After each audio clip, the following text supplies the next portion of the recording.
স্পেসে বাংলাদেশি অ্যাস্ট্রোনট পাঠাবো, সেটা পাঠানোর জন্য আমাদেরকে আসলে এই ধরনের একটা step, this is step 1 of probably 1000। But এই প্রথম স্টেপটা দিয়ে আমরা যেটা করলাম, আমরা এগ্রি করলাম যে আমরা নাসার সাথে এবং বাকি 53টা দেশের সাথে একসাথে স্পেস এক্সপ্লোরেশনে কোলাবোরেট করব, আমরা একসাথে কাজ করব। সো এখন আমাদের যে স্পেস এজেন্সি আছে তারা নাসার সাথে একসাথে কাজ করবে। নাসায় অলরেডি বেশ কিছু বাংলাদেশি বিজ্ঞানী কাজ করেন, বাট আমরা এই কোলাবোরেটিভ এফোর্টের মাধ্যমে হোপফুলি আজ থেকে 10, 15, 20 বছর পরে বাংলাদেশ স্পেসে একটা পজিশন নিতে পারবে, আমাদের স্পেস সায়েন্সের ব্যাপারে আমাদের একটা ডেভেলপমেন্ট হবে।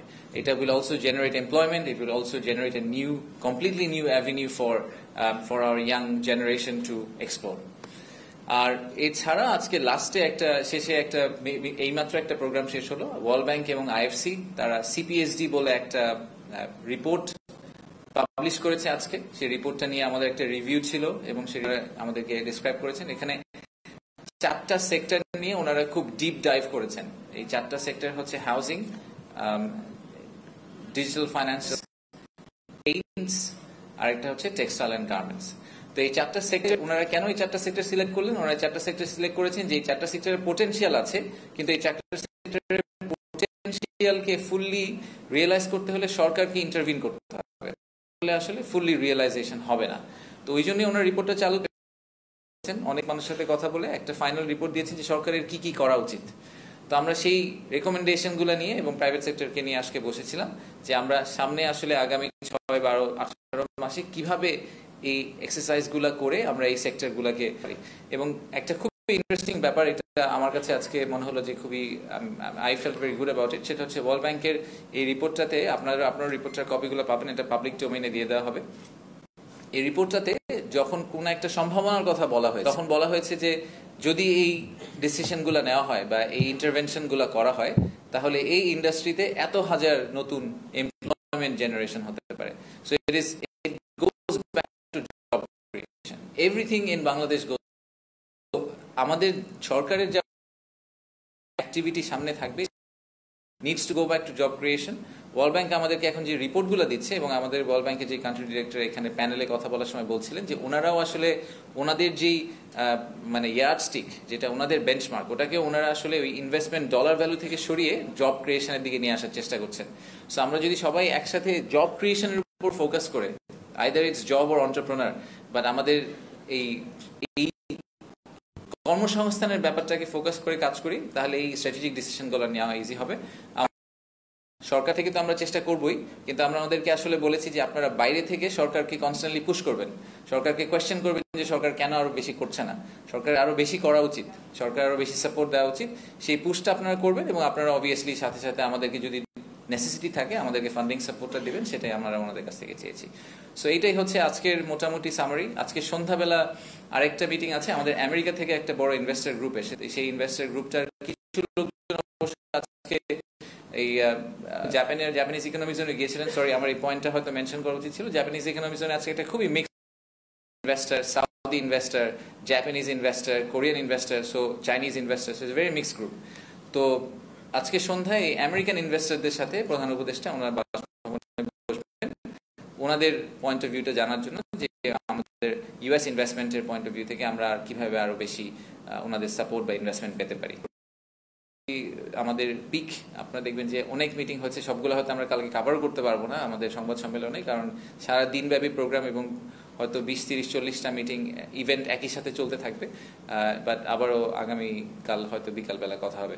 যদি কারো কোনো প্রশ্ন থাকে আমি নিতে পারি। আর ছোট্ট একটা পয়েন্ট, আমার পরে শফিক ভাই একটু কথা বলবেন আইন শৃঙ্খলা পরিস্থিতি নিয়ে। আপনারা দেখেছেন গতকালকে আমরা কিছু কথা বলেছি, সো এটা নিয়ে আমরা শফিক ভাই একটা কভারেজ দিবেন, we can talk about that as well. Thank you.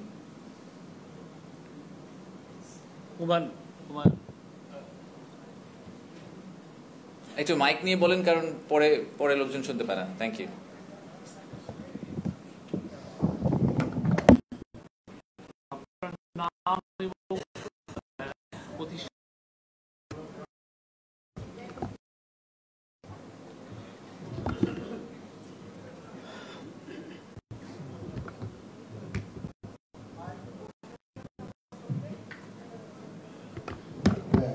আমার নাম এফএস হুমায়ুন কবির। আমি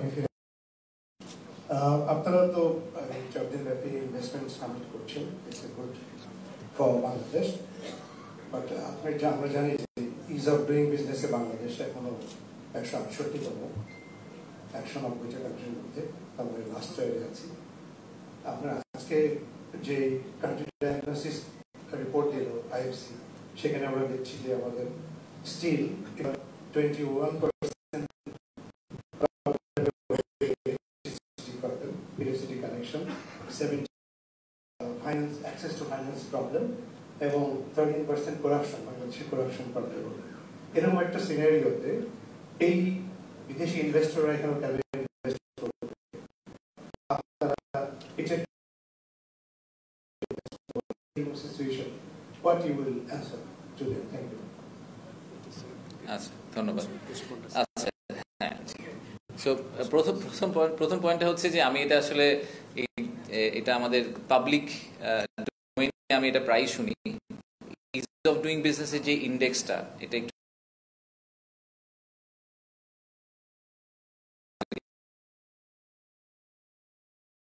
করা হয়েছিল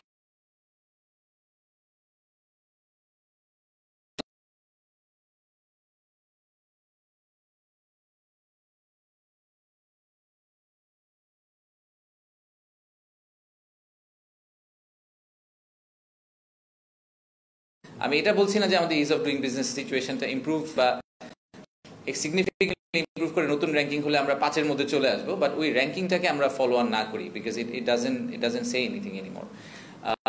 ইনফ্যাক্ট ওয়ার্ল্ড ব্যাংক খুব রিসেন্টলি আবার আরেকটা ডিফারেন্ট র্যাঙ্কিং এর মতো একটা চালু, বরঞ্চ ওটা ফলো করবেন, তাহলে আমার ধারণা যে আমরা একটা ক্লিয়ার পিকচার পাবো, মোর রিসেন্ট পিকচার পাবো। সিপিএসডি রিপোর্টে যে এনার্জির পয়েন্টটা বলা হয়েছে, ইলেকট্রিসিটি, আমিও পার্সোনালি মনে করি যে আমাদের যে মেজর 5টা ইস্যু যদি আমি পিন পয়েন্ট করছি, তার এটা একটা আমাদের ম্যানুফ্যাকচারের জন্য বড় ইস্যু। তো এই ব্যাপারে আমিও এনার্জি মিনিস্ট্রিকে আহ্বান জানিয়েছি, ওনারা মনে হয় খুব দ্রুতই জিনিসটা পাবলিশ করবেন। আমরা বলেছি যে আমাদের আসলে একটা ন্যাশনাল এনার্জি স্ট্র্যাটেজি থাকা দরকার।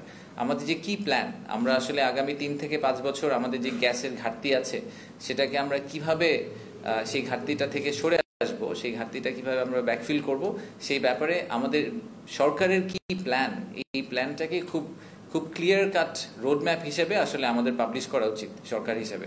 তো আমি আশা করছি যে আমাদের এনার্জি মিনিস্ট্রি আসলে খুব দ্রুত এটা কোনো একটা সময় পাবলিশ করবেন, এবং তাহলে আমাদের ইনভেস্টরদের জন্য আসলে তাদের ইনভেস্টমেন্ট প্ল্যানগুলো করা ইজি হবে। অ্যান্ড আসলে it's not a 5 year plan, আমাদের 5, 10, 15 বছরের লং টার্ম প্ল্যানটাই আসলে সবাইকে পাবলিশ করা উচিত। আর লাস্ট পয়েন্ট হিসেবে আপনি বললেন আমি ইনভেস্টরদেরকে কি বলবো। দেখেন, আমি এর আগে দেশের বাইরে ছিলাম, আমি আরো অনেকগুলো মার্কেট কভার করতাম। আমি পৃথিবীতে এরকম কোনো মার্কেট পাই নাই, maybe Singapore close to that, but পৃথিবীতে এরকম কোনো মার্কেট আমি কখনো পাই নাই যে মার্কেটে কোনো সমস্যা নেই। আপনি যারা ভিয়েতনামে ব্যবসা করে, আমার ভিয়েতনামে অনেক ক্লায়েন্ট ছিল, যারা ইন্ডিয়াতে বিজনেস করে অনেক ক্লায়েন্ট ছিল ওখানেও, তাদেরকে জিজ্ঞেস করলে তারাও আপনাকে ওই দেশের কি কি সমস্যা এবং ওই দেশে কেন ব্যবসা করা উচিত না, এরকম 10টা পয়েন্ট বলতে পারবে। So every country comes as a package. প্রত্যেকটা দেশেরই কিছু সমস্যা আছে, কিছু পজিটিভস আছে। যাদের স্ট্রেংথ যেগুলো আছে সেগুলোকে তারা সবসময় হাইলাইট করার চেষ্টা করে। আমরা তার সাথে এবার যেটা হাইলাইট করার চেষ্টা করছি, যে সমস্যাগুলো আমাদের আছে সেইগুলোর সমাধান করার জন্য আমরা সরকার থেকে কি করার চেষ্টা করছি। সো যে 10টা সমস্যার কথা সবাই বলছে, সেই 10টা সমস্যা যদি আজকে সেই 10টা সমস্যাকে আপনি বললেন 21% থেকে তো 0% হয়ে যাবে না, ইলেকট্রিসিটি 21% থেকে এটাকে 10-এ নামিয়ে আসার জন্য, 10%-এ নামিয়ে আসার জন্য সরকার কি করছে, আগামী 1-2 বছর সরকার কি করবে। তো সেই মেসেজটাই আমরা আমাদেরকে দিতে চাই, যে আমরা সরকার এবং প্রাইভেট সেক্টর এবং ফুল ইকোসিস্টেম একসাথে কাজ করছি to improve overall situation. Of course we acknowledge যে আমাদের কিছু শর্টকামিং আছে, বা সেই শর্টকামিংটাকে ইমপ্রুভ করার জন্য আমরা এখন একসাথে কাজ করছি। সেই মেসেজটাই আমরা আমাদেরকে দিতে চাই। ধন্যবাদ। Thank you. আমি কাজী আজিজুল ইসলাম আশিক, আপনাকে বললাম যে আপনি যে সময় আসলে আপনি সরকারের টিম মানে কাজ করছেন, কিন্তু এই সময় আপনাদের জন্য সবচেয়ে বড় ডিসঅ্যাপয়েন্টমেন্ট হচ্ছে ইউএস ট্যারিফ। বাংলাদেশের ব্র্যান্ডিং সেলস ছিল, মানে ব্র্যান্ডিং অ্যাট্রাকশন পয়েন্ট ছিল আগে 0, মানে জিএসপি ইন ইউরোপ এবং এলডিসি হিসেবে সুবিধা প্রাপ্ত। কিন্তু এখন সেই বিষয়টা উল্টে গেছে, মানে পৃথিবীতে আগে তো 0 ট্যারিফ বা মিনিমাম ট্যারিফ ছিল, এখন হচ্ছে। এখন আপনারা ইনভেস্টররা কি বলেছে এই বিষয় নিয়ে, আপনারা ইনভেস্টরকে কি বলেছেন যে এই নতুন পরিস্থিতিতে কিভাবে, কি স্ট্র্যাটেজিতে আপনাদের তাদেরকে কি বেনিফিট দিবেন, ইনভেস্টররা কি বলছে, আপনারা কি বলছেন? জি, সো দেখেন, ট্যারিফের এগেন আমি প্রথমে এটা থেকে শুরু করি যে ট্যারিফের সমস্যাটা শুধু বাংলাদেশের না, আর বাংলাদেশের কম্পিটিটিভ অ্যাডভান্টেজ শুধু ট্যারিফ ছিল না, অনেক কিছুই ছিল। কস্ট অ্যাডভান্টেজে আমাদের অনেকগুলা ফ্যাক্টরি, আমরা আসলে ফ্যাক্টরি অফ প্রোডাকশনের ক্ষেত্রে অনেকগুলাতেই আমাদের কস্ট অ্যাডভান্টেজ আছে। সো ট্যারিফটাও একটা অ্যাডভান্টেজ ছিল, আমি এটা আপনার সাথে এগ্রি করি। বাট সেই ট্যারিফের যেই নতুন সিচুয়েশনটা তৈরি হয়েছে, সেখানে শুধু বাংলাদেশ সাফার করছে না, একসাথে অনেকগুলা দেশ সাফার করছে। তো এই ব্যাপারে তো আমরা খুব পাবলিকলি আসলে প্রধান উপদেষ্টার চিঠিটা পাবলিশ করে দিয়েছি। আমরা কিভাবে আগানোর চেষ্টা করছি এটা পাবলিকলি আমরা আসলে শেয়ার করেছি। এবং ইনফ্যাক্ট আজকে আমাদের যে ইনভেস্টর গ্রুপ ছিলেন, তারা আমাদের কোরিয়ান ইনভেস্টর গ্রুপ আসলে ক্যাটাগরিক্যালি এটা অ্যাপ্রেইজও করেছেন। ওনারা বলেছেন যে দে আর কোয়াইট ইমপ্রেসড যে বাংলাদেশ যে ট্র্যাকটা নিয়েছে এটা একটু খুব কম্প্রিহেন্সিভ তাদের কাছে লেগেছে। তাদের কাছে মনে হয়েছে যে কম্বোডিয়া, ভিয়েতনাম যে রেসপন্সটা করেছিল ওটা একটু হেস্টি ছিল এবং খুব দ্রুত রেসপন্স করার কারণে ওদের চিঠিটা কিন্তু কন্টেন্ট হচ্ছে খালি ওনারা কিছু ট্যারিফে ড্রপ করবেন, এছাড়া কিন্তু ওরকম কন্টেন্ট নাই। বাট আপনি যদি কম্বোডিয়ার চিঠিটার সাথে বাংলাদেশের চিঠিটা মার্ক টু মার্ক চিন্তা করেন, তাহলে আপনি দেখবেন যে আমরা কিন্তু একটা মাল্টিপ্রোন অ্যাপ্রোচে গিয়েছি, যেখানে আমরা বলছি আমরা কিছু ট্রেড ব্যারিয়ার কমানোর চেষ্টা করব, আমরা কিছু ট্রেড ডেফিসিট কমানোর চেষ্টা করব, একই সাথে আমরা ট্যারিফে কিছু সাপোর্ট দেওয়ার চেষ্টা করব। তো আমাদের সাথে ইউএস এম্বাসির খুব ক্লোজ যোগাযোগ আছে। আমি বলবো যে আমরা চেষ্টা করে যাচ্ছি, এবং আমাদের ইনভেস্টাররা এখন যখন আসবেন তার কাছে আমার মেসেজটা exactly that, it's a very fluid situation as you know. প্রতিদিনই নতুন একটা কোনো আপডেট হচ্ছে। গতকালকে একবার আপনার S&P 20 পয়েন্ট নেমে আবার 20 পয়েন্ট উঠে গেছে একটা টুইটের কারণে। সো এরকম অনেক কিছুই হচ্ছে। সো ওনারাও জানেন যে ঠিক যেভাবে বাকি সব দেশ এটাকে হ্যান্ডেল করার চেষ্টা করছে, আমরাও হ্যান্ডেল করার চেষ্টা করছি। আমরা ঠিকভাবে করার চেষ্টা করছি কিনা এটা আমাদেরকে ডেমনস্ট্রেট করতে হবে। সেটা এখন পর্যন্ত আমাদের আজকে ইনভেস্টরদের সাথে কথা বলে মনে হয়েছে যে ওনারা মনে করছেন যে আমরা রাইট ট্র্যাকে আছি। আমি দৈনিক আমাদের পত্রিকার রিপোর্টার। আমার একটা প্রশ্ন, আপনি এখানে বলেছেন যে এনডিবি $300 মিলিয়ন ইনভেস্টমেন্ট করেছে এবং তারা প্রাইভেট সেক্টরে ইনভেস্ট করতে চাচ্ছে। তো আমাদের যারা উন্নয়ন সহযোগী আছেন তারা অধিকাংশই সুদের হার বাড়িয়েছেন। আপনাদের সাথে তাদের কমিটমেন্ট কিভাবে হয়েছে, যে মানে সুদের হার কেমন, তারা কি সফল দিবে না আমাদের তারা সচরাচর যে কম্পিটিটিভ ইয়েতে আছে বেশি সুদের হারটা কেমন হবে? আচ্ছা, এনডিবি ডেভেলপমেন্ট ব্যাংকের ডিফারেন্ট ম্যান্ডেট থাকে, আপনারা হয়তো অনেকেই জানেন। এনডিবির ক্ষেত্রে ক্রেডিট রেটিং আসলে সবাইকে এক কাতারে করে। সো এনডিবি ইন্ডিয়াকে যে ক্রেডিট রেটিং এ মেজার করে, বাংলাদেশকেও সেম রেটিং এ মেজার করে এবং তার বাকি কান্ট্রিগুলোকে একই রেটিং এ মেজার করে। এই কারণে এনডিবির যে rate of interest, sovereign lending এর যে রেট অফ ইন্টারেস্ট, সেটা কিন্তু প্রিটি ফ্ল্যাট। এবং ইনফ্যাক্ট তারা এখন আসলে পুশ করার চেষ্টা করছে অন্যান্য মাল্টি কারেন্সি, এবং ইনফ্যাক্ট আমাদের $300 মিলিয়ন লোনটাও কিন্তু একটা মাল্টি কারেন্সি লোনের দিকে যাচ্ছে। আমরা শুধুমাত্র ডলারে না, বাট আমরা CNY-তেও আসলে লোন নেওয়ার চেষ্টা করছি। তো আমার প্রথম পয়েন্টটা হচ্ছে যে সভরেন সাইডে আসলে এনডিবি সব দেশকে সিমিলার ভাবে ট্রিট করে। সো আমরা অন্য দেশ যেভাবে ট্রিটেড হবে আমরা সেভাবে ট্রিটেড হব। প্রাইভেট সেক্টরে আমরা ওনাদেরকে আসলে অ্যাক্সেস দেওয়ার চেষ্টা করছি। যত বেশি প্রাইভেট সেক্টরের ভালো ক্লায়েন্টদেরকে আমাদেরকে অ্যাক্সেস দিতে পারি, ওনারা ওদের মধ্যে রিস্ক অ্যাসেস করে ইনভেস্ট করার চেষ্টা করবেন। সো এনডিবির রোলটা একদম ক্লাসিক ওয়ার্ল্ড ব্যাংকের যে সফট লোন ক্যাটাগরি সেটা কিন্তু না। ওনারা মোর লাইক ADB বা IFC, তাদের সাথে আপনি কম্পেয়ার করতে পারেন। তো ওনাদের লোনগুলো একদম সফট লোন আসলে হয় না, ওনাদের লোনগুলো slightly higher price, but classic commercial bank থেকে ইউজুয়ালি চিপার হয়। উজ্জ্বল,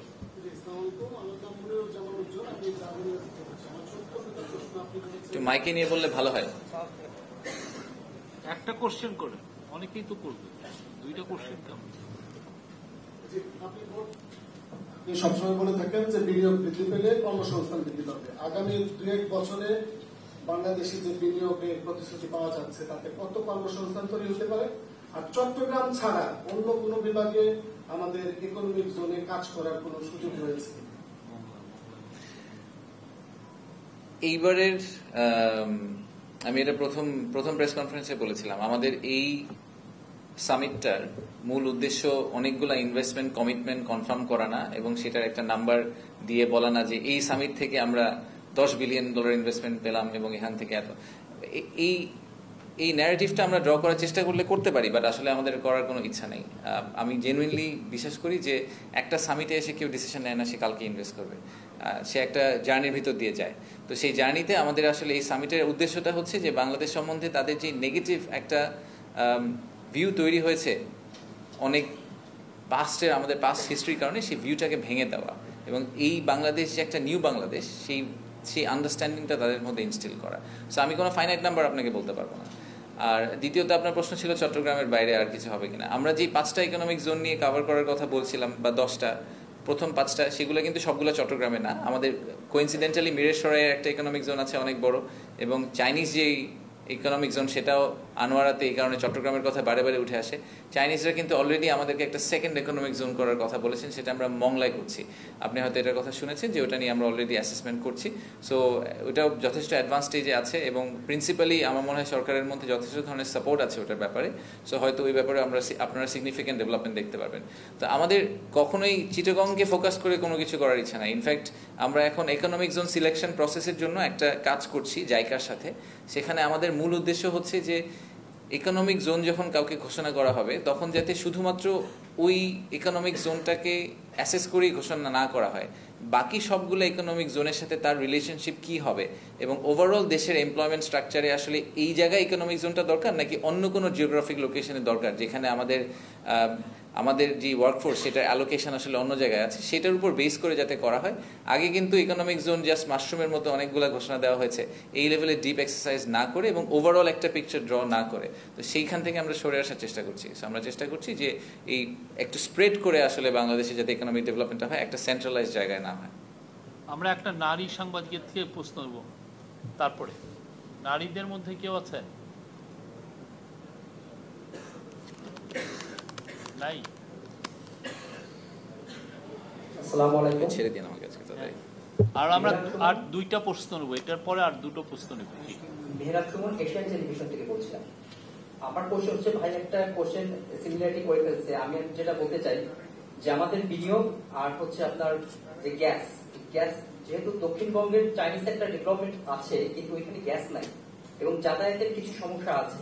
তো সেক্ষেত্রে আপনাদের সমন্বয়ের কোনো অভাব আছে কিনা, যে ওইখানে বিনিয়োগ করতে চেয়েও তারা ওইখান থেকে ফিরে আসে, বিশেষ করে দক্ষিণাঞ্চল থেকে?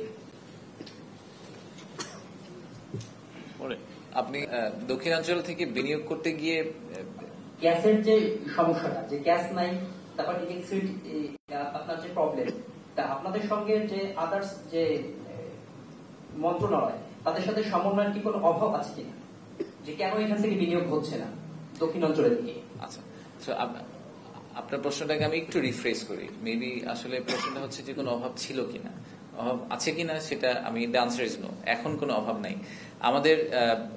আরেকটা ইন্টারেস্টিং ফ্যাক্ট হচ্ছে যে ইকোনমিক জোনগুলো যখন সিলেক্ট করা হয় অরিজিনালি, আমি আগের কথা বলছি যে ইকোনমিক জোন যখন সিলেকশন প্রসেস আগে যেটা ছিল, সেখানে ইকোনমিক জোন সিলেক্ট করতো আসলে ইকোনমিক জোন অথরিটি নিজেই। কিন্তু সিলেক্ট করার আগে যেটা করা উচিত ছিল আমি মনে করি, সেটা হচ্ছে যে ইকোনমিক জোনের প্রত্যেকটা মন্ত্রণালয়ে গিয়ে জিজ্ঞেস করা উচিত ছিল যে আমি যদি এখানে ইকোনমিক জোন ঘোষণা করি, তাহলে আপনি গ্যাস দিতে পারবেন কিনা, আপনি পানি দিতে পারবেন কিনা, আপনি কমিট করেন যে আপনি আমাকে 3 বছরের মধ্যে পানি দিতে পারবেন, তাহলেই খালি আমি এই জায়গায় ইকোনমিক জোন ঘোষণা করবো। ইউনিল্যাটারালি যখন economic zone authority economic zone ঘোষণা করে ফেলে, তখন কিন্তু তার ওই বাইনটা সরকারের ভিতর থাকে না, ওই কমিটমেন্টটা থাকে না। তো সরকারের ভিতরে কোঅর্ডিনেশনের যে অভাবটা ছিল, সেটা আমরা এখন, আমি পার্সোনালি ফিল করি এটা অনেকটা কমে এসেছে। আমরা এখন এই কারণেই এনার্জি মিনিস্ট্রির সাথে খুব কাছাকাছি হয়ে কাজ করছি। আমরা যে 100 থেকে কমিয়ে 5টাতে যখন নিয়ে এসেছিলাম, তখন আমরা কিন্তু এই প্রত্যেকটা সংস্থার সাথে স্পেসিফিক্যালি কথা বলে তাদের কমিটমেন্ট নিয়েই 5টাকে বলেছি যে এই 5টার উপর আমরা ফোকাস করব। সো আমি মনে করি যে ভবিষ্যতে এই জিনিসটা ইমপ্রুভ করার অনেক সুযোগ আছে, এই জায়গায় আরো অনেক বেটার কোঅর্ডিনেশনের সুযোগ আছে। বাট এটা আমি পার্সোনালি ফিল করি যে এই মুহূর্তে আমাদের কোঅর্ডিনেশন অনেক বেটার আগের থেকে। জহির, আমি Zahir Rehan, reporter business Times. গতকালকে এবং আজকে বিদেশি বিনিয়োগকারীরা অর্থনৈতিক অঞ্চলে এক্সপোর্ট প্রসেসিং জোন ভিজিট করেছে। এটা কি জানতে চেয়েছে একটু ক্লিয়ার করে দিন। তারা তো ঘুরে দেখেছে গতকালকে 2টা অর্থনৈতিক অঞ্চল সহ এক্সপোর্ট প্রসেস, আজকে আবার জাপান ইকোনমিক জোনে গেল। এই প্রসেসটা আসলে তারা আপনাদের কাছে কি জানতে চেয়েছে? আমি বলবো প্রাইমারিলি দুইটা ক্যাটাগরিতে ইনভেস্টার করছেন এখন। প্রথমটা হচ্ছে যে আসলে বাংলাদেশে যদি তারা ব্যবসা করতে চান, সুবিধা দিতে পারেন। শুধু সুবিধা বলতে আমি ফিসকাল নন ফিসকাল সুবিধার কথা বলছি না, বাট আমি বলছি যে বাংলাদেশে যদি ওনারা ল্যান্ড করতে চান, ইউজুয়ালি যেটা হয় যে অনেক রেড টেপ পার হতে হয়। তো এইগুলো পার হওয়ার ব্যাপারে সরকার ওনাদেরকে কিভাবে সাহায্য করতে পারে। আর দ্বিতীয় প্রশ্ন ওনারা যেটা করছেন, সেটার জন্য আমরা ওনাদেরকে উইন্ডো দিচ্ছি, সেটা হচ্ছে এক্সিস্টিং যারা ব্যবসায়ী আছেন, তারা কি কি ধরনের চ্যালেঞ্জ এই মুহূর্তে ফেস করছেন এবং সেইটা মিটিগেট করার জন্য আসলে ওনাদের কি কি ধরনের স্ট্র্যাটেজি হাতে নেওয়া উচিত। তো সেটার ব্যাপারে ওনারা আসলে শুধু আমাদের সাথে ডিসকাস করছেন না, অন্যদের সাথে ডিসকাস করছেন। আপনারা জানেন যে কালকে আমরা আগামীকাল এবং পরশু আমাদের দোতলায় অনেকগুলা মিটিং রুম সেট আপ করা হচ্ছে। আমাদের বিভিন্ন সরকারের মন্ত্রণালয় এখানে থাকবেন, বাংলাদেশ ব্যাংক থেকে শুরু করে এনভায়রনমেন্ট মিনিস্ট্রি থেকে শুরু করে এনার্জি, ইনফ্যাক্ট পলিটিক্যাল পার্টিরাও থাকবেন, আমরা এটাও বলেছি। সো ইনভেস্টর যারা বাংলাদেশে ইনভেস্ট করতে চান তাদের যদি যা যা প্রশ্ন থাকে, তাদের রেলেভেন্ট প্রশ্নটা তারা রেলেভেন্ট ইনস্টিটিউশনকে জিজ্ঞেস করবেন, এজেন্সিকে জিজ্ঞেস করবেন, সেটাই আমাদের এক্সপেকটেশন। এই কারণেই কিন্তু এইবারের সামিটটা ইজ এ নেটওয়ার্কিং সামিট। আমরা এটাকে একেবারেই ওই ক্লাসিক সেমিনার স্টাইলে সামিট করতে চাই না। আমরা চেয়েছিলাম যে ওনারা সবার সাথে কথা বলুক, সবার কাছ থেকে ইনফরমেশন গ্যাদার করুক এবং ওভার টাইম ওনাদের ডিউ ডিলিজেন্সটা যাতে হয়ে যায় বাংলাদেশের ব্যাপারে, যাতে এটাকে নিয়ে ওনারা ফেরত গিয়ে একটা ফুল 360 ডিগ্রি ভিউ নিয়ে ফেরত যেতে পারেন এবং হোপফুলি ওনারা যদি একটা ভালো ভিউ নিয়ে ফেরত যান তাহলে ওনারা আমাদের অ্যাম্বাসেডর হিসেবে কাজ করবেন। আচ্ছা, আমি মনির যোগান্তর কাজ করছি, একেবারে সুনির্দিষ্ট একটা প্রশ্ন, এ পর্যন্ত ইন্ডিয়ান কোনো কোম্পানি আসছে কিনা? জি, ইন্ডিয়ান কোম্পানি এসেছে, নাম যদি বলেন। আজকেও গেছে, বেশ কয়েকটা ইন্ডিয়ান কোম্পানি এসেছে। না আসার কোনো কারণ নেই তো, মানে আপনার কেন মনে হচ্ছে ইন্ডিয়ান কোম্পানিরা বাংলাদেশে আসছে? একটা নারী সাংবাদিকের একটা, এই ইব্রাহিম আপনারটা নিব, আগে একজন নারী সাংবাদিক নিয়ে নিই। কাজ করি। শুরুতে আপনাকে জানাতে চাই, গতকালকে আমরা একটি সংবাদ শুনেছি আপনি প্রতিমন্ত্রী মর্যাদা পেয়েছেন, ধন্যবাদ আপনাকে কংগ্রাচুলেশন। আমার প্রশ্নটা হচ্ছে, গত 3.5 বছর ধরে আপনি বলছিলেন যে চায়না একটা কোম্পানি ঘুরছে, লাইসেন্স কেন পাচ্ছে না? আসলে তারা কি ধরনের কোম্পানি যে লাইসেন্স পাচ্ছে না, কেন পাচ্ছে না? আসলে জটিলতাটা আসলে কোথায়? তারা কেন লাইসেন্স পাচ্ছে না, এই প্রশ্নটার উত্তর আপনাকে আমি সপ্তাহখানেকের মধ্যে দিতে পারবো, কারণ এটা আমরা আজকে জানতে পারলাম যে ওনারা 3.5 বছর ধরে ঘুরেছেন লাইসেন্স পাওয়ার জন্য। আপনারা দেখেছেন যে আমরা কোরিয়ান ইপিজেডের একটা প্রবলেম রিজলভ করার চেষ্টা করেছি। আমাদের আজকের টেক হচ্ছে যে আমাদের, এবং যার কথা বলছি সেই ভদ্রমহিলা, উনি আবার হংকং এ খুব ইনফ্লুয়েন্সিয়াল ক্যারেক্টার। মানে আমাদেরকে আসলে সবসময় এভাবেই কিন্তু ইনভেস্টমেন্ট মুভ করে বা বিজনেস কমিউনিটি মুভ করে। প্রত্যেকটা বিজনেস কমিউনিটির কিছু ইনফ্লুয়েন্সিয়াল ইন্ডিভিজুয়াল থাকে, ক্যারেক্টার থাকে, ঠিক যেভাবে বাংলাদেশেও আছে। বাংলাদেশেও আপনারা যদি একদম স্বনামধন্য ব্যবসায়ীদের নাম বলেন, আপনারা আমি শিওর যে সার্ভে করলে একই নাম বারবারে উঠে আসবে, হ্যাঁ, তো 5-10টা নাম। ওনাদেরকে যদি আমরা ভালো এক্সপিরিয়েন্স দিতে পারি, আমি যদি হংকং বেসড একটা এরকম ইনফ্লুয়েন্সিয়াল ব্যবসায়ীকে একটা ভালো এক্সপিরিয়েন্স বাংলাদেশে দিতে পারি, উনি হংকং এ গিয়ে আরো 10টা ব্যবসাকে নিয়ে আসতে পারবেন। সো এই ভদ্রমহিলাকে আমার পার্সোনাল টেক হচ্ছে যে উনি she actually is one of those. So আমরা ঠিক কোরিয়ান ইপিজেডকে যেভাবে সলভ করার চেষ্টা করেছি, আমরা এরকম আরেকটা টিম বিল্ড করে, ক্রস ফাংশনাল এবং ক্রস মিনিস্টেরিয়াল টিম করে আমরা খুব শর্টলি এই প্রবলেমটা রিজলভ করার চেষ্টা করবো। ওনার কি কি ইস্যু, চ্যালেঞ্জ উনি ফেস করছেন সেগুলো রিজলভ করার চেষ্টা করবো। সো উনি যেই কোম্পানিকে রিপ্রেজেন্ট করেন তারা ওয়ার্ল্ডের লার্জেস্ট হেডওয়্যার ম্যানুফ্যাকচারার, যে হার্ড হ্যাট যেটাকে আমরা বলি কনস্ট্রাকশন কোম্পানি, সেটা ওয়ার্ল্ডের লার্জেস্ট ম্যানুফ্যাকচারার তারা।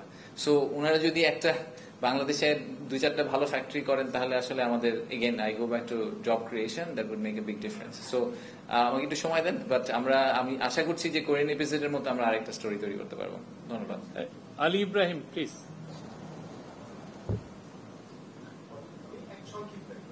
আগে উনি বলেনি। জি ধন্যবাদ।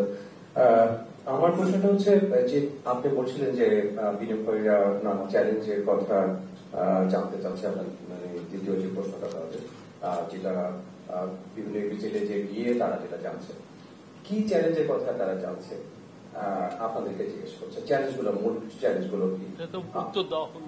না, মূল চ্যালেঞ্জগুলো কি কি তারা বলছে, কোন সংকটগুলোর কারণে যারা আমাদের এক্সিস্টিং যারা ফরেন ইনভেস্টর আছে তারা ফেস করছেন?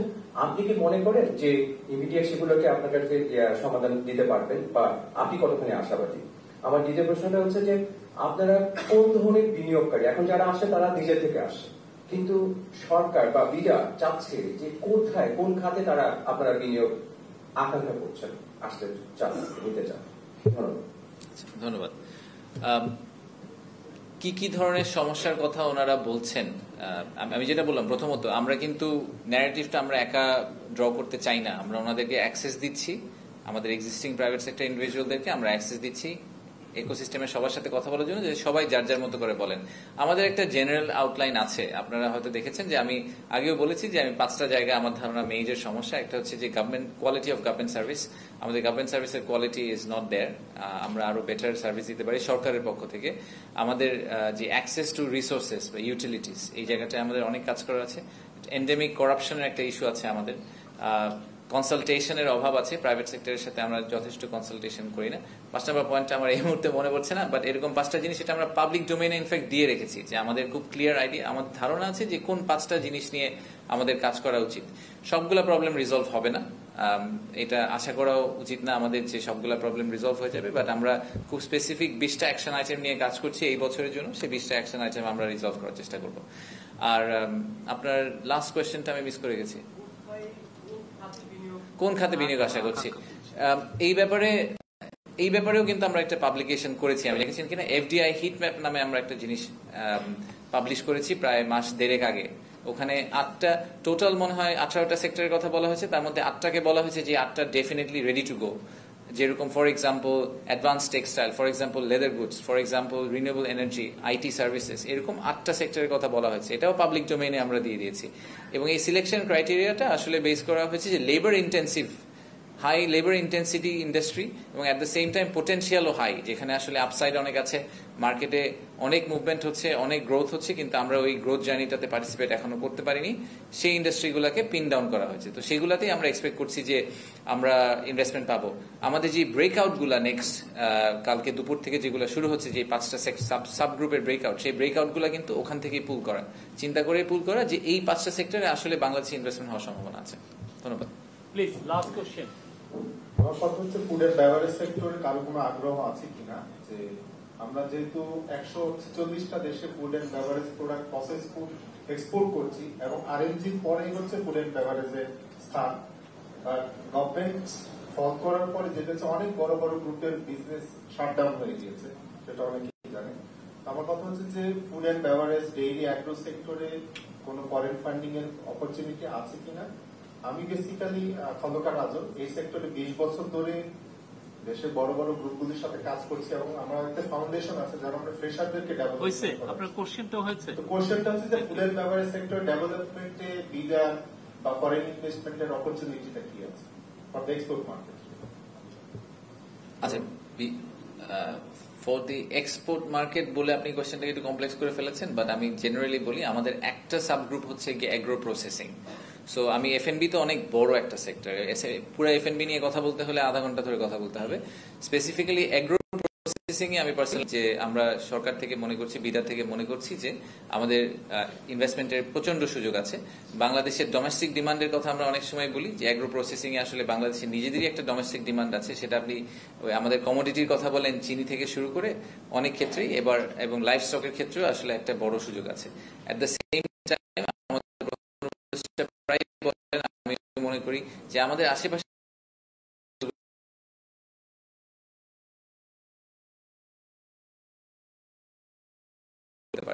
আমি খুব একটা ট্রিভিয়াল এক্সাম্পল দিই, যে আমরা যে চিনি প্রসেস করি, হ্যাঁ, সুগার প্রসেস করি, সুগার তো আমরা আমাদের বাংলাদেশে প্রডিউস করতে পারি না পুরাটা, আমাদেরকে র সুগার নিয়ে আসতে হয়, নিয়ে এসে প্রসেস করে তারপর বাংলাদেশে বিক্রি করতে হয়। আমরা যদি অ্যাগ্রো প্রসেসিং এর এই সেটআপ গুলাকে ঠিকভাবে দাঁড় করে দিতে পারি, তাহলে এই সুগার প্রসেসিং যেটা বাংলাদেশে হচ্ছে, সেই সুগার প্রসেসিংটা শুধু বাংলাদেশে বিক্রি না করে ওনারা যদি 7 সিস্টার্সে সেল করতে পারেন, ওনারা যদি নেপাল ভুটানে সেল করতে পারেন, that would be our win. So ওই ইকোসিস্টেমটা তাদেরকে তৈরি করে দেওয়া, পোর্ট ফ্যাসিলিটি তৈরি করে দেওয়া, রোড ট্রান্সপোর্টেশন তৈরি করে দেওয়া, যাতে ওনারা বাংলাদেশে প্রডিউস করে এই ফুল রিজনে, কারণ পোর্ট তো একটা, সব ঢুকবে চিটাগং দিয়ে, বাট পোর্ট দিয়ে ঢুকার পরে এটাকে স্প্রেড আউট করে দেওয়ার যে সুযোগটা, সেই সুযোগটা সরকারের করে দিতে হবে, ইনফ্রাস্ট্রাকচারকে সরকারকে তৈরি করে দিতে হবে। সো এগ্রো প্রসেসিং নিয়ে কিন্তু একটা ব্রেকআউট আছে 10 তারিখে, you are most welcome to follow it, ওটা লাইভও করা হবে। সো আপনারা ওটা দেখলে হয়তো আরো এই ব্যাপারে ইনফরমেশন পাবেন। ধন্যবাদ। কালকে আপনারা জানেন যে কিছু অনাকাঙ্ক্ষিত ঘটনা ঘটেছে, তো সেই অনুযায়ী আমরা আমাদের পুলিশ এবং সিকিউরিটি ফোর্সে করেছে, এবং রেড করার পরে আমরা সকালে আপনাদেরকে একটা আপডেট দিয়েছিলাম যে 49 জনকে অ্যারেস্ট করেছে এবং 2টো কেস হয়েছিল। তো আমাদের একটু আগে 4টা পর্যন্ত আমাদের আপডেট হচ্ছে যে মোট 56 পিপল হ্যাভ বিন অ্যারেস্টেড এবং 4টা কেস হয়েছে এবং আমাদের এই রেড আমাদের এই যে যারা যারা এইগুলোতে ইনভলভ ছিল তাদেরকে অ্যারেস্ট করার প্রক্রিয়া চলমান। Thank you.